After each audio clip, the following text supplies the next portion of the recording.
Brexit Britain is facing a research crisis as a fast-track visa route for talented scientists failed to attract any applications in months.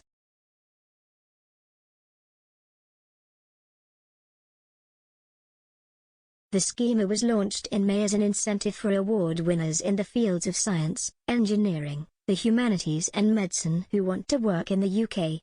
The prestigious prizes route makes it easier for these academics to apply for a global talent visa. It requires only one application, with no need to meet conditions such as a grant from the UK Research and Innovation Funding Body or a job offer at a UK organisation.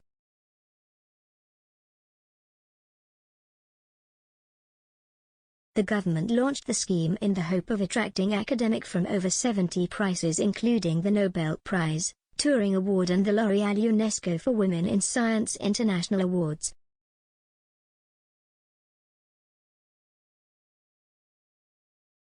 But a Freedom of Information (FOI) request from New Scientist showed not one application was made months after launching.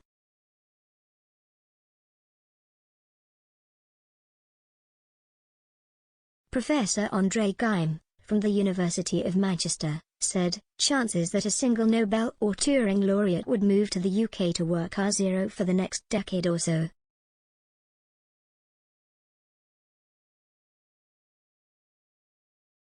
The scheme itself is a joke, it cannot be discussed seriously.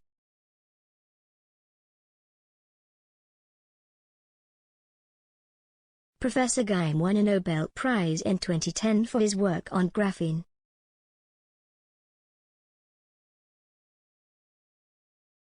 And he is not alone in his concerns.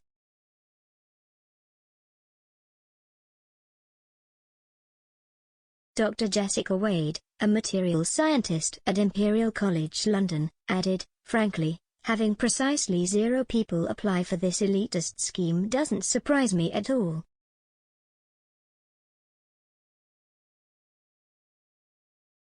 UK scientists' access to European funding is uncertain. "We're not very attractive to European students as they have to pay international fees, our pensions are being cut and scientific positions in the UK are both rare and precarious."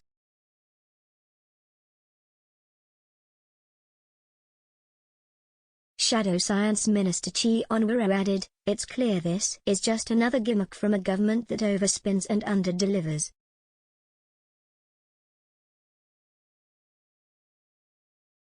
It is not surprising that the government has failed so comprehensively to attract scientists from abroad, given their lack of consistent support for scientists here.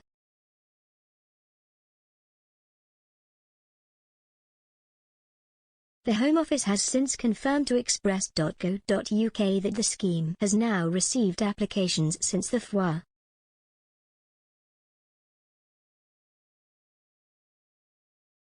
A Home Office spokeswoman added, "The prestigious prizes route makes it easier for those at the pinnacle of their career to bring their unrivaled expertise to the UK and contribute to our world-leading sectors including science, engineering, humanities and medicine."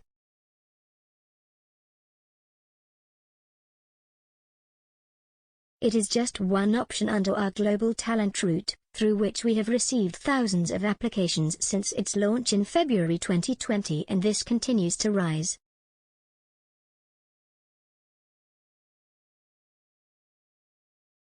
The lists of awards covered by the scheme has been drawn up in consultation with the relevant endorsing bodies and represents a finite number at the very highest level in science, humanities, engineering, digital technology and arts and culture.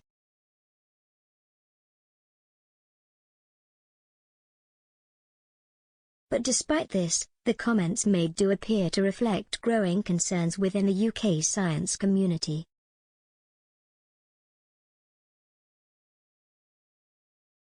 It comes as Britain remains banned from the £80 billion Horizon Europe project as Brexit Minister Lord David Frost continues to threaten triggering Article 16.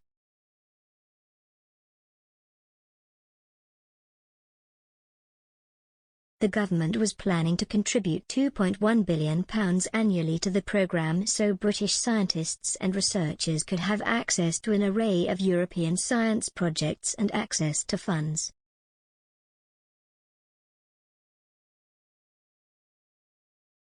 but Lord Frost and Business Secretary Kwasi Kwarteng are now said to be rolling out plans to set up a £6.9 billion discovery fund to rival Horizon Europe.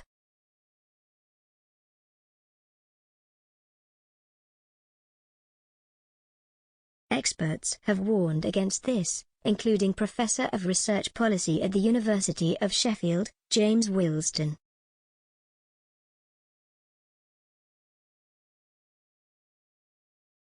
He told Express.co.uk, "You can't really have a plan B for recreating big collaborative network projects."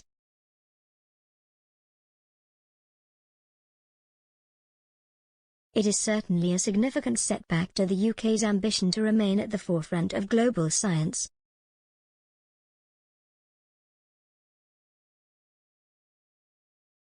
We know, and there is ample evidence, that collaborative research is in general higher quality in terms of the influence it has.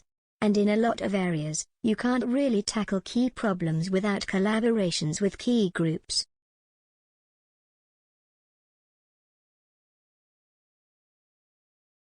He sent Lord Frost a grave warning as he claimed that Britain's permanent exclusion from Horizon Europe could be detrimental to British science.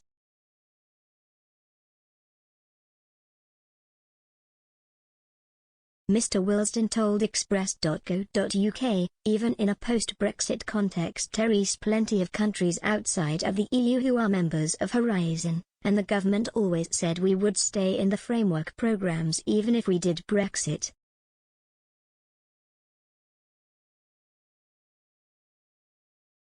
So in a sense, to not be in them is an unnecessary act of self-harm to British science.